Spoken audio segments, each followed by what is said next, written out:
We've just announced some really exciting copper exploration results from our Brumby Project in WA. These are different to where we were targeting in terms of the SEDEX. So yeah, it's actually quite an exciting add-on to our story in that part of the world. This is probably a bit of a game changer for Brumby in the context that we're looking for grade, we're looking for scale. We know we've got the scale in that part of the world, but what we're trying to divulge from what we've done so far is work out where are the best parts of the system.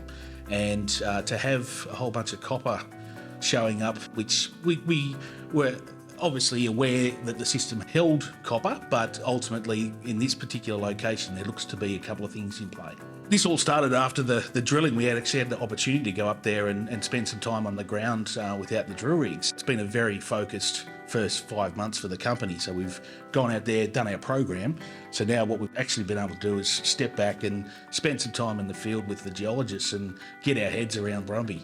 And so we've basically gone up there, done a bunch of mapping, collected a bunch of samples, and effectively that's what this has all evolved from, is identifying areas where this copper is near surface, wherever we can get to it. So it's obviously subcropping and outcropping, but ultimately what we've found from that is there's quite a big area, probably around 10 square kilometres, that is showing signs of enriched copper. One of these interesting things in these systems is you've got what we have as our standard SEDEX system. It's strata bound, it's what we expect to see across the system, but with this it's a supergene enrichment, but there's possibly also potential for at depth copper coming into the system. For us, initially our whole process was about getting some diamond drilling into Brumby to understand it, to show that the thing had scale, and that was really what phase 1 drilling was all about.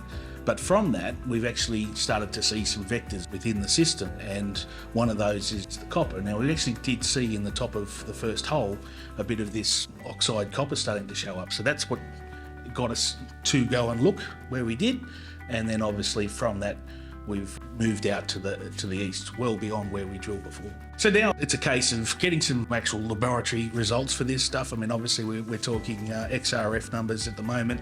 We've got readings up to 5.7% copper from the field, but it's about going through that scientific process of getting assays, and then we'll start to work that up as a target.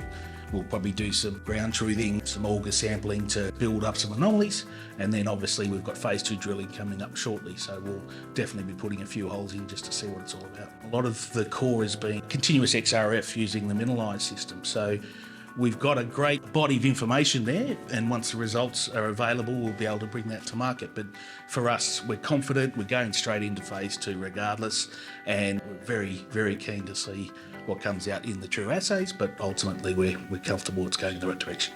Phase 2 drilling at this stage, we're just clearing the pads and finalise the heritage agreement, so we expect to be drilling first week of November at this stage. We've got this tremendous opportunity now to take it to the next level. We'll basically be springboarding off the work we've done to date. So in 5 months we've done 3,500 metres of drilling. The team has got their head around the scale of Brumby, and now it's a chance for us to really smash some great targets within that system.